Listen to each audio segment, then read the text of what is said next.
UP के गोंडा में गुरुवार को 2:37 बजे चंडीगढ़ डिब्रूगढ़ एक्सप्रेस की 21 बोगियां पटरी से उतर गई। इसमें एसी की 5 बोगियां हैं, 3 बोगियां पलट गई। हादसे में 3 यात्रियों की मौत हो गई, 25 घायल, वहीं 2 यात्रियों के पैर कट गए। ज्यादातर घायल हैं एसी कोच के बताए जा रहे हैं। हादसे के बाद यात्री खिड़की से कांच तोड़कर बाहर कूदे। ट्रेन 15,904 चंडीगढ़ डिब्रूगढ़ जा रही थी। हादसा झिलाही रेलवे स्टेशन के बीच गोसाई ढीवा में हुआ। सूचना मिलते ही रेलवे अफसर मौके पर पहुंचे, रेस्क्यू ऑपरेशन शुरू किया गया। एसडीआरएफ की टीमें भी मौके पर हैं। ट्रेन के अंदर फंसे लोगों को बोगियों से काट कर निकाला गया है। पूर्वोत्तर रेलवे के CPRO पंकज कुमार ने बताया कि लोको पायलट ने एक्सीडेंट के पहले धमाके की आवाज सुनी थी। हालांकि डीजीपी प्रशांत कुमार ने किसी तरह के विस्फोट होने से इनकार किया है। वहीं रेल मंत्रालय ने मृतकों के परिवार को 10 लाख रुपए मुआवजे का ऐलान किया है। गंभीर घायलों को 2.5 लाख और मामूली घायलों को 50,000 रुपए मदद दी जाएगी। साथ ही मामले की हाई लेवल पे जांच के आदेश दिए गए हैं। हादसा स्थल की अयोध्या से दूरी 38 किलोमीटर और लखनऊ से दूरी 185 किलोमीटर बताई जा रही है। गोंडा ट्रेन एक्सीडेंट में पूर्वोत्तर रेलवे लाइन ने जारी की 5 हेल्पलाइन नंबर।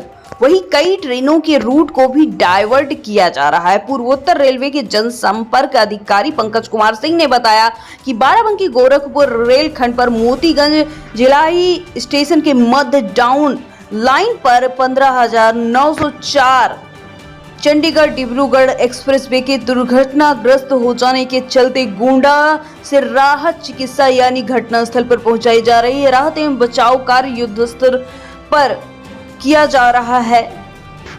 रेल यात्रियों की मदद एवं अन्य जानकारी हेतु रेलवे द्वारा हेल्पलाइन नंबर भी जारी किए गए हैं। वहीं कई हादसे के चलते इस रूट पे आने जाने वाली ट्रेनों को डाइवर्ट कर दिया गया है। लखनऊ वाया अयोध्या गोरखपुर के लिए ट्रेनें रवाना की जा रही हैं।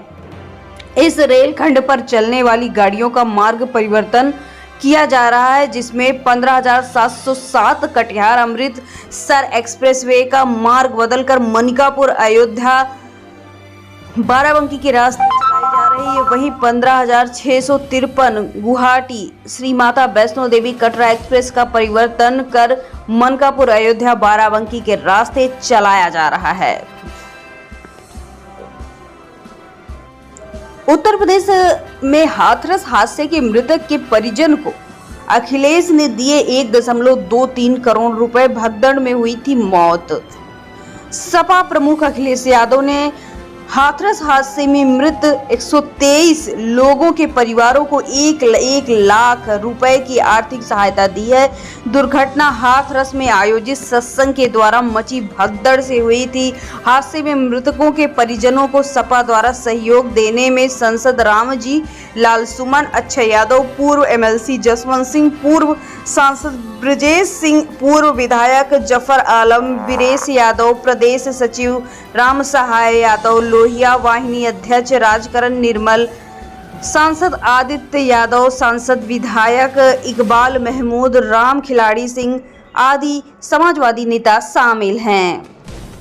यूपी का मानसून हुआ सुस्त। प्रदेश में उछाला पारा, 41 के करीब पहुंचा तापमान। मौसम विभाग ने इसकी वजह भी बताई है। जुलाई का तीसरा सप्ताह है और प्रदेश में मानसून के सुस्त पड़ जाने से अच्छी बारिश का इंतजार कर रहे लोग मायूस हो गए हैं। उमस और गर्मी भी अपनी तेवर दिखा रही है। बृहस्पतिवार को प्रदेश के कई इलाकों में तापमान में बढ़ोतरी से राहत की उम्मीद लगाई गई थी, लेकिन ऐसा कुछ हुआ नहीं। वरिष्ठ मौसम वैज्ञानिक अतुल कुमार सिंह के मुताबिक 21 जुलाई से मानसून के अपने सामान्य स्थिति में आने की संभावना बताई जा रही है। हालांकि इस बीच कहीं छिटपुट बारिश होने का आसार भी है, इससे इनकार नहीं किया जा सकता। बृहस्पतिवार को यूपी के कुछ हिस्सों में छिटपुट बारिश हुई है, जिसमें मेरठ में 50 mm, हरदोई में 24 mm, नजीबाबाद में 12 mm बारिश दर्ज की गई है।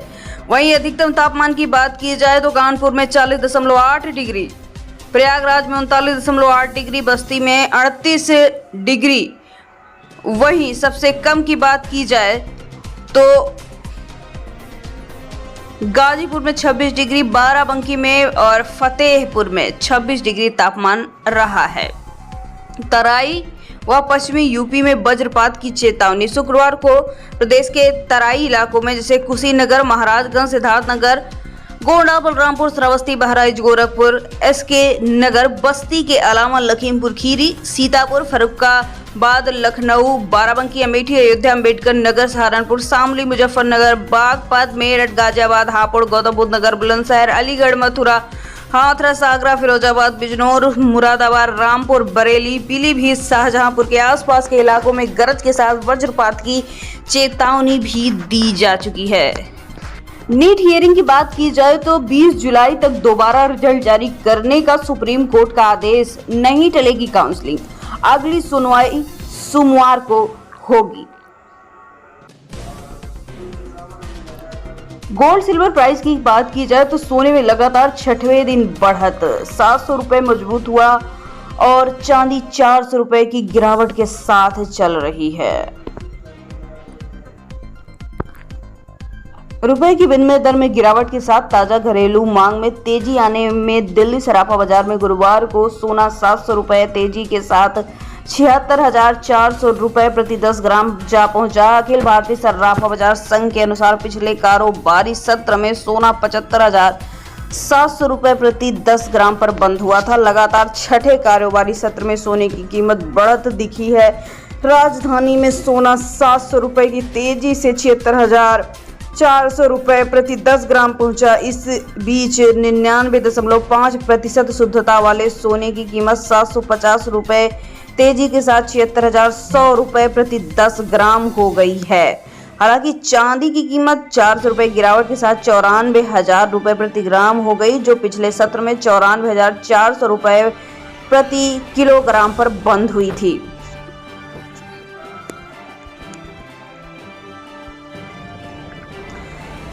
यूपी में सरकार से अलग रास्ते तलाशता अपना दल, बंद कमरों में सुलझने वाले विवादों पर हो रहे हैं वार पलटवार। एक्सपर्ट बोले सौदेबाजी का है खेल। प्रदेश की योगी सरकार और सूबे में एनडीए के सबसे बड़े सहयोगी अपना दल के बीच टकराव बढ़ता जा रहा है। योगी सरकार 1.0 में जहां मनमुटाव की बातें बंद कमरों में हुआ करती थी, सरकार 2.0 में जग जाहिर हो गया है। अपना दल की ओर से सरकार की व्यवस्था पर सवाल उठाए जा रहे हैं। इस पर सरकार की ओर से भी उतने तख्ल अंदाज में पलटवार किया जा रहा है। ऐसे में मोर्चा और चर्चा दोनों जारी है, लगातार टकराव चलता जा रहा है। अपना दल योगी सरकार से अलग होना चाहता है। क्या अपना दल योगी सरकार से अलग होकर बाहर समर्थन जारी करेगा? क्या अपना दल की मुखिया अनुप्रिया पटेल मोदी सरकार में मंत्री होने के कारण भाजपा का राष्ट्रीय नेतृत्व में दखल देगा? क्या अपना दल विधानसभा चुनाव 2027 के मद्देनजर कोई नई राह तलाश रहा है? इस मुद्दों पे अभी भी बहस चल रही है। उनकी कई मांगे हैं, जिससे शिक्षक भर्ती में आरक्षण, सीएम योगी को पत्र भी लिखा जा चुका है कि SC, ST, OBC के आरक्षण के नियमों का पालन नहीं हो रहा है। प्रमुख सचिव से विवाद भी चल रहा है। इसके साथ मंच के आरक्षण पर मुद्दा भी उठाया जा रहा है। टोल टैक्स का मुद्दा भी सामने आया है। ऐसे कई सारे मुद्दे हैं जिस पे अनुप्रिया अपनी बात रख रही हैं, लेकिन सरकार को समझ में कुछ भी नहीं आ रहा। यूपी में ट्रेन हादसे में 11 से 12 वीडियो जारी हो चुके हैं। बोगियां बिखरी हैं, शीशे तोड़कर बाहर लोग निकले हैं, चारपाई से लोग अस्पताल ले जा रहे हैं।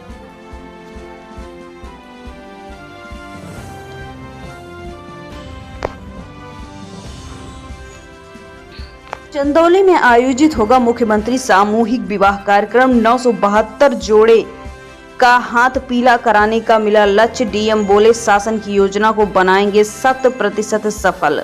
चंदौली जिले के गरीब परिवारों की बेटियों की शादी के लिए मुख्यमंत्री सामूहिक विवाह योजना वरदान से कम नहीं है। नए सत्र में सामूहिक विवाह के आयोजन और लाभार्थियों के चयन के लिए जिला प्रशासन ने तैयारियां शुरू कर दी हैं। इस बार शासन के द्वारा 972 जोड़ों की शादी कराई जा रही है।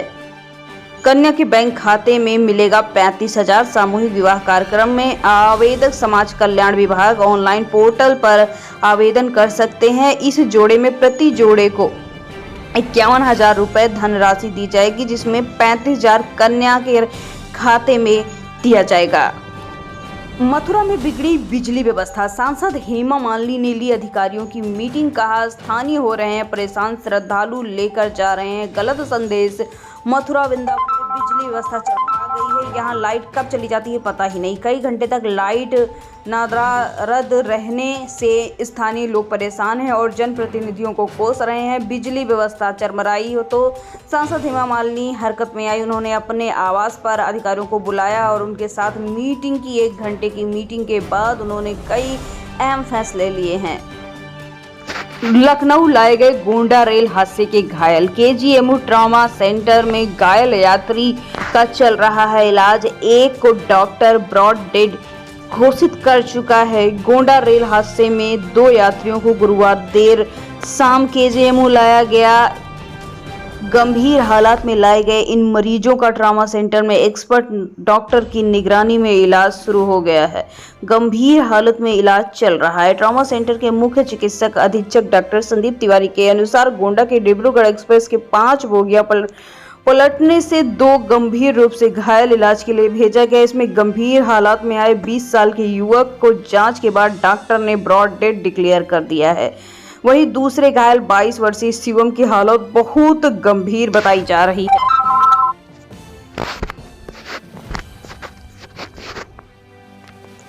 यूपी में अपनों ने ही भाजपा को हरवाया, कहीं विधायक सांसद में टकराव तो नहीं, गलत बयानबाजी हुई। लोकसभा चुनाव में हार पर समीक्षा रिपोर्ट। यूपी में लोकसभा चुनाव के रिजल्ट आए 1.5 महीने हो गए हैं, लेकिन भाजपा में खींचातान की कमी नहीं है। हार के जिम्मेदार कौन है, इस पर चर्चा चल रही है। संगठन बड़ा है या सरकार, इस पर भी बहस चल रही है। भाजपा कार्यकर्ताओं की थाना तहसील में सुनवाई न होना और अनदेखी को मुद्दा बनाया जा रहा है।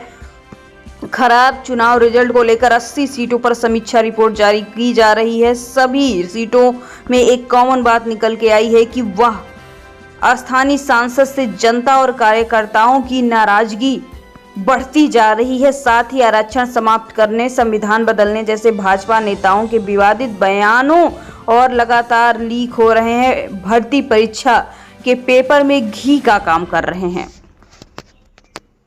यूपी पुलिस का आदेश, कांवड़ मार्ग पर अपना नाम लिखें दुकानदार। मकसद कांवड़ियों को दुकानदार का धर्म पता चल सके। अखिलेश यादव बोले ऐसे सामाजिक अपराध। उत्तर प्रदेश में 22 जुलाई से शुरू हो रहा है कांवड़ यात्रा। प्रशासन विवादों से घिरता जा रहा है।